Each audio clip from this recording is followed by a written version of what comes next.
Depuis plusieurs jours, une question secoue les débats politiques en Côte d'Ivoire. Laurent Gbagbo prépare-t-il son retrait progressif de la scène politique? Entre ces déclarations, la création d'un poste inédit au sein du PPACI et les tensions autour de sa succession, les interprétations se multiplient. Dans cette vidéo, nous allons analyser les propos tenus autour de cette annonce et comprendre ce que cela pourrait réellement signifier pour l'avenir du parti. Reste bien jusqu'à la fin parce que certains détails évoqués pendant le débat pourraient totalement changer la lecture de cette décision. Like la vidéo et abonne-toi pour ne rien manquer des grandes analyses politiques ivoiriennes. Je n'ai jamais parlé de ça. J'ai parlé de sa déclaration. C'est Laurent Gbagbo qui a énoncé clairement, il y a quelques mois, qu'il quitterait la scène politique active après, lors du congrès du PPA, du premier congrès ordinaire. J'ai dit, c'est ce qu'il a déclaré, sa volonté de partir. Il a dit après ce brouhaha. Il a dit après ce brouhaha. Dans l'interview, il a dit « Je veux partir, je veux vivre pour moi-même ».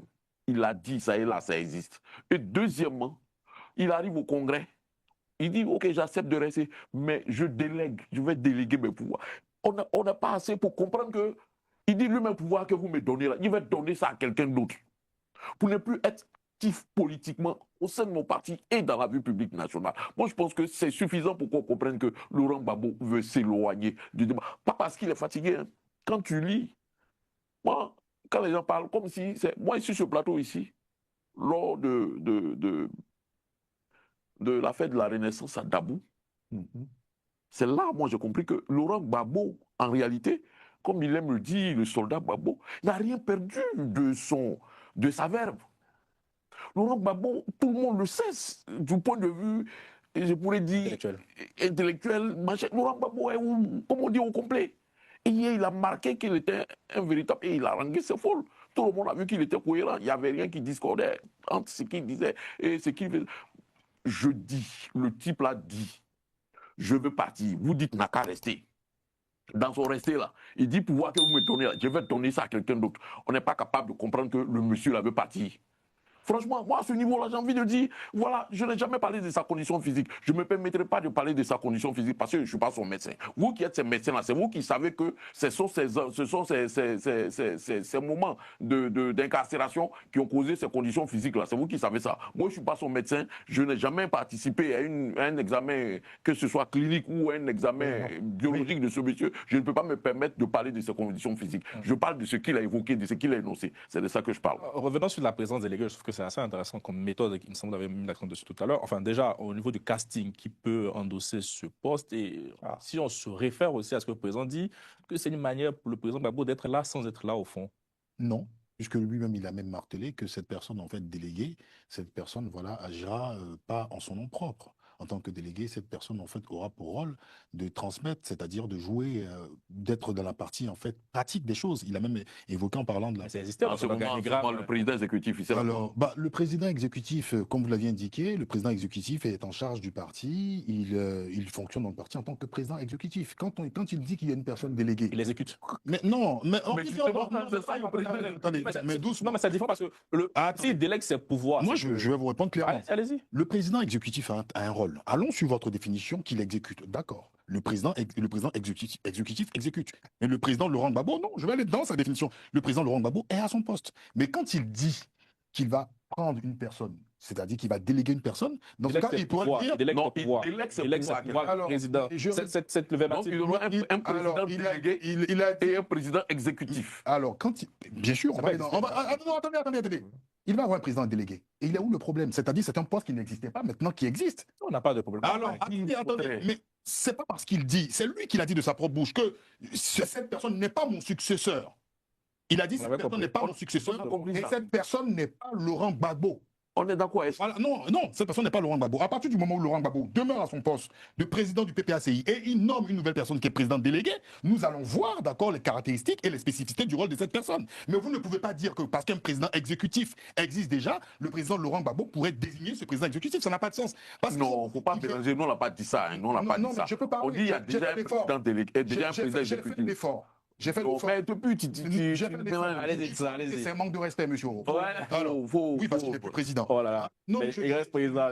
Oui, bon, quelquefois. Nous sommes Quelquefois, les gens manquent d'arguments. Pour eux, c'est un ensemble des pays que ça va leur donner. Ça va leur donner. le président exécutif au PPACI. Oui. Le président Laurent Gbagbo prend la parole lors de ce meeting. Il dit qu'il va, d'accord, créer un poste de président délégué. Qui sommes-nous pour juger, d'accord, cette nomination? Attendez, il n'y a pas de jugement de valeur. Non, je peux parler quand même. Oui, bon, vas-y, mais au fond, on ne donne pas l'impression qu'on veut juger ce choix. Terme, d'accord, du Très bien, PPACI. je pas le contraire. Dans ce cas-là, on ne peut pas dire, mais sur quelle base vous allez dire que Laurent Gbagbo ne veut plus faire la politique? Que le fait de nommer en fait un président délégué, ça veut dire que Laurent Gbagbo en fait tout simplement veut se retirer de la politique. Quelqu'un qui tient un discours d'1h06, qui est limpide, qui parle de différentes choses, il sait pourquoi, bien évidemment, il sait pourquoi il veut mettre en place, d'accord, ce poste de président délégué. La succession de Laurent Gbagbo, et même en Côte d'Ivoire dans tous les partis politiques, nous savons que fait l'objet de disputes. Ceux qui sont ici en train de dire que Laurent Gbagbo fait pitié, mais votre souhait, c'était pas que Laurent Gbagbo se retire, votre souhait, c'était que Laurent Gbagbo se retire, et maintenant, vous reprochez le fait que Laurent Gbagbo nomme quelqu'un et qu'il veuille se retirer. Ça ne pas. Mais qui a porté ce jugement de valeur là? On va attendre la personne désignée, d'accord, la personne désignée, et on va voir les spécificités du rôle. Je vais recadrer le débat. Ma question n'était pas, je ne porte pas de jugement de valeur. Personne n'a porté de jugement de valeur. Je dis que si le président Gbagbo délègue son pouvoir, c'est pas une manière pour lui d'être là sans être véritablement là. Regardez ce qu'il nous dit. Il dit comme je ne peux pas courir pour aller au marché, c'est lui qui va courir pour aller au marché. Mais faire les cours. Maintenant, ça là, est-ce que ça là, c'est pas suffisamment clair? Dans la lignée de l'analyse du président qui dit qu'il voulait se reposer et tout, mais il reste président du PPACI, il délègue ses pouvoirs. Non. Donc, il crée une sorte de présidence déléguée, ce qui est tout à fait normal. Mais on dit, ah, mais derrière, il y a un président exécutif qui est là. Pourquoi ne pas laisser le président exécutif, au fait, exercer véritablement ses fonctions? Voilà. Parce que la différence, au fait, c'est que là, le président Gbagbo se décharge de ses pouvoirs. Il le dit lui-même. Ici, je délègue mes pouvoirs de président. Enfin, je ne sais pas si on s'est compris. Justement, attendez. En fait, je ne porte pas atteinte au choix du parti. Allez-y, je veux mieux comprendre. Mais derrière cette volonté de créer cette nouvelle fonction de président délégué, est-ce que ce n'est pas pour lui une manière aussi de se mettre véritablement en retrait et de rester un peu la figure tutélaire du parti? Au fond, c'est ça la question. Bon, se mettre en retrait, dans quel sens? Non, mais c'est vrai, se mettre en retrait dans quel sens? Parce que ce serait intéressant s'il serait, par exemple, un président d'honneur.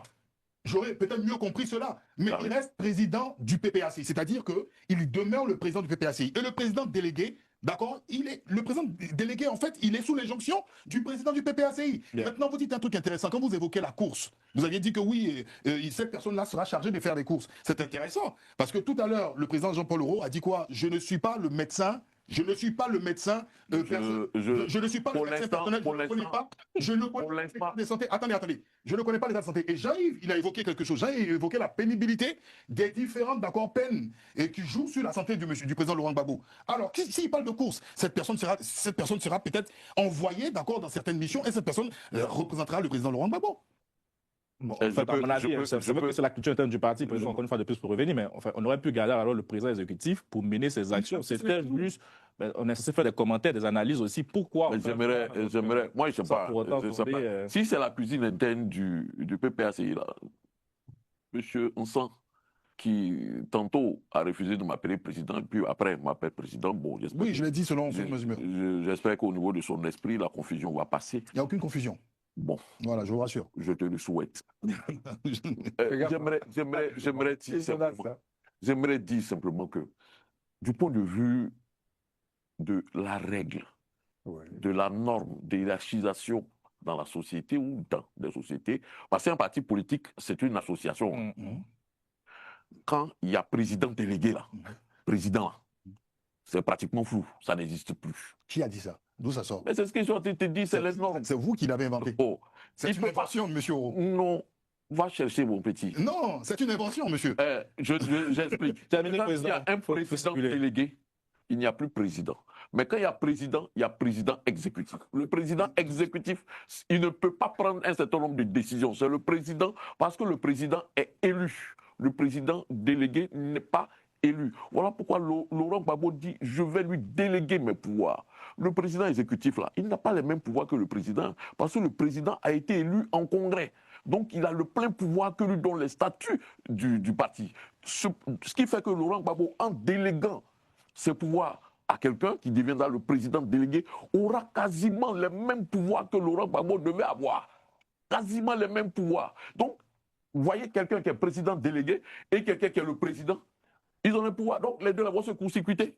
Le président Laurent Gbagbo, quand il va déléguer ses pouvoirs, il va aller s'asseoir chez lui à Mama, vivre sa vie comme il a annoncé, vivre sa vie pour lui comme il a souhaité. Franchement, quand je dis, ce n'est pas moi qui dis, c'est Laurent Gbagbo, ça existe. Il dit, moi, là, je veux aller me reposer un peu, vivre ma vie pour moi-même. Et heureusement pour ce monsieur, nous l'avons vu tout dernièrement.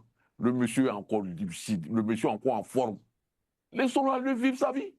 Moi, je pense que, au fait, bon, vous allez avoir la parole chacun, mais enfin, vous avez évoqué là-dessus. Pas l'impression. Hein. Si t'as pas Non, attends, allez-y. Non, mais je ne veux pas m'imposer. Hein, si... Ah, c'était le cas tout à l'heure. Pardon. Bon, alors, allez-y. Non, allez-y.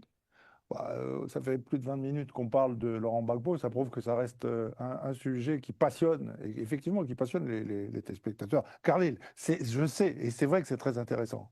Mais moi, je n'ai pas du tout la même lecture que ce qui a été fait par Jean-Paul et par Atout Blanc. En revanche, je pense que Jean-Yves a tout dit. Et je compléterai juste d'une petite remarque. C'est que le président, lors de... Jean-Yves Navarro, c'est Cyril Botti, Attendez, président. très souvent. Attendez, président. Non, pas du tout. Ah, c'est quoi le problème On avec va ça? rester sur le débat, s'il vous plaît, allez-y. Non, Jean-Yves a tout vu, mais j'ajouterai une chose. C'est qu'il a dit que son président délégué verrait ce que c'est, il a dit quelque chose dans ce genre, hein, Oui, verrait ce que genre c'est que gouverner. gérer Oui. un parti. Donc j'en ai conclu qu'il voulait mettre à ce poste quelqu'un qui ne sait pas ce que c'est que de gérer un parti. Quelqu'un qui ne s'en rend pas compte, mais quelqu'un qui a la confiance du président. Puisque tu veux voir ce que c'est, eh ben, je vais te mettre en situation. C'est ça.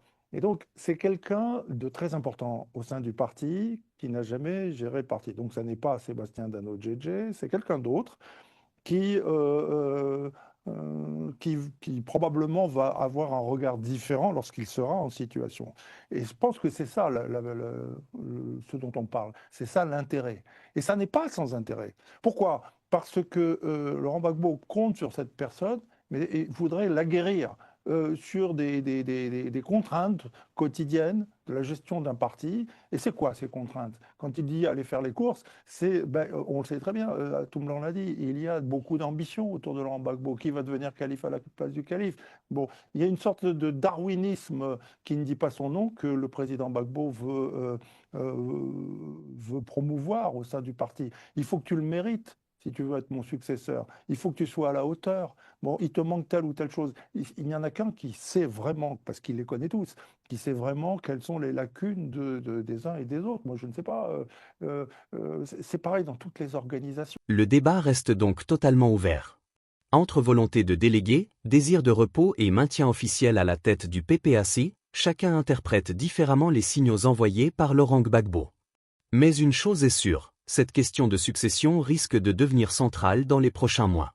Dis-nous en commentaire, selon toi, Gbagbo prépare-t-il discrètement son départ politique? N'oublie pas de liker, partager et t'abonner.